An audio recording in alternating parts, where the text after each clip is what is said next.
La Revolución Mexicana no solo se traduce como una lucha armada, es a partir de este levantamiento armado de diferentes sectores sociales que se consolida el actual Estado mexicano. Cuando se hace referencia al Estado nos referimos a un territorio, la forma de gobierno y la población.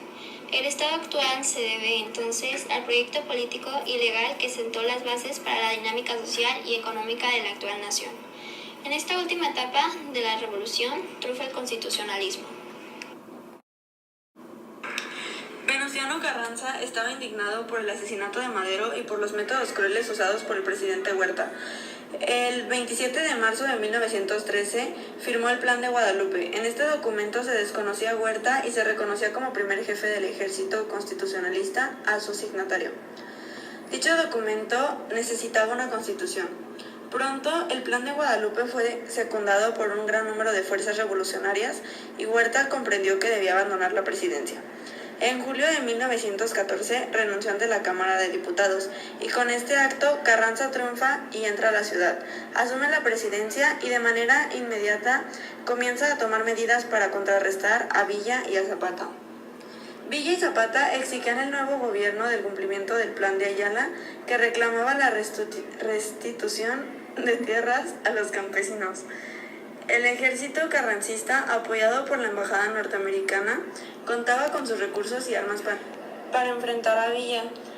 Zapata y Villa fueron vencidos, por lo que Carranza pudo centrar su atención en su proyecto constitucional. El proyecto carrancista estaba basado en la Constitución de 1857. Después de fuertes debates entre el ala radical y la conservadora, se concretó la Constitución donde se resaltaba el funcionamiento del Estado con un tinte social responsable. La Constitución otorgaba derechos a los ciudadanos en cuanto a la libertad, igualdad y seguridad. Asimismo, se establecía el derecho a la educación gratuita, los derechos laborales de los obreros y el pleno dominio del subsuelo a la nación. Nuestra Carta Magna fue promulgada el 5 de febrero de 1917. Después de la derrota del movimiento agrario encabezado por Villa y Zapata y el triunfo de Carranza, aparecerían nuevas rebeliones de los revolucionarios. Ahora el conflicto que se asomaba era la sucesión presidencial. Carranza consideraba que la presidencia debería recaer sobre un civil. Por otro lado, Álvaro Obregón, su colaborador, consideraba que él debería ser el sucesor natural. A sus ojos, su participación en el movimiento armado le daba autoridad para merecer la sucesión. Ante la falta de apoyo de Carranza, los militares sonorenses decidieron apoyar a Obregón. Lanzaron el plan de Agua Prieta que desconocía a Carranza, que intentara trasladar a su gobierno a Veracruz. En su tentativa fracasó y fusilado en Tlaxcaltongo. Con la muerte de Carranza ascendió al poder el llamado Grupo Sonora. Entre los nombres se destacaban Álvaro Obregón, Plutarco Elías Calles y Adolfo de la Huerta. Este último asumió la presidencia en 1920. A la muerte de Obregón, Calles quedó como caudillo, convirtiéndose así en el jefe máximo de la revolución. Inició el periodo del maximato. Esto se refiere a que, aún sin ser presidente, Calles era considerado como jefe máximo y tenía el control y autoridad sobre los asuntos del gobierno. Calles, buscando soluciones pacíficas a la sucesión del poder, creó en 1929 el Partido Nacional Revolucionario. El nuevo partido propuso a Pascual Ortiz Rubio como candidato a la presidencia. Durante la presidencia de Pascual Ortiz Rubio era evidente la influencia de Calles. Esto generó una severa crisis que provocó la renuncia del presidente. Calles, a través del partido, nombró como presidente a Abelardo Rodríguez. El periodo presidencial del general Lázaro Cárdenas fue el primero en tener una duración de 6 años. Él consideraba que era urgente terminar con la influencia de Calles y lo expulsó del país en 1936. De esta manera se puso fin a la era del caudillismo revolucionario.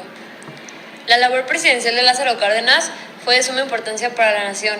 Su gobierno se caracterizó por ser populista, desarrolló una política de apoyo a diferentes sectores sociales, distribuyó tierras a los campesinos, impulsó el ejido como forma de trabajo en el campo, creó la Confederación Nacional Campesina y la Confederación de Trabajadores de México.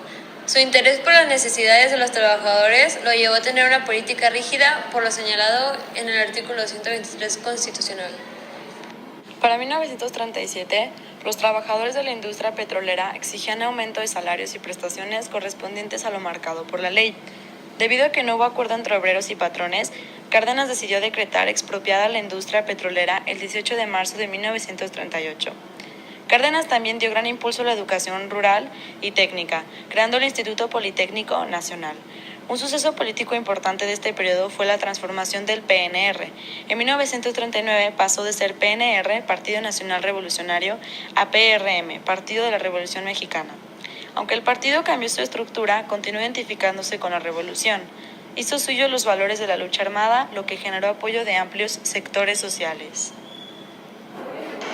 El aparente fin del movimiento armado revolucionario no concluyó con el triunfo de los constitucionalistas y promulgación de la Carta Magna. Ahora se tenía que resolver la sucesión presidencial, tema sensible para los caudillos revolucionarios, quienes por su participación en el movimiento armado creían que eran herederos naturales de la silla presidencial. Durante esta etapa se crea el partido político abuelo del actual PRI y se generan los mecanismos de sucesión presidencial que hasta hoy siguen vigentes. Cabe resaltar que el fin del periodo caudillista da paso al México moderno, donde los civiles darán el acto a la presidencia en la esencia política de nuestro país.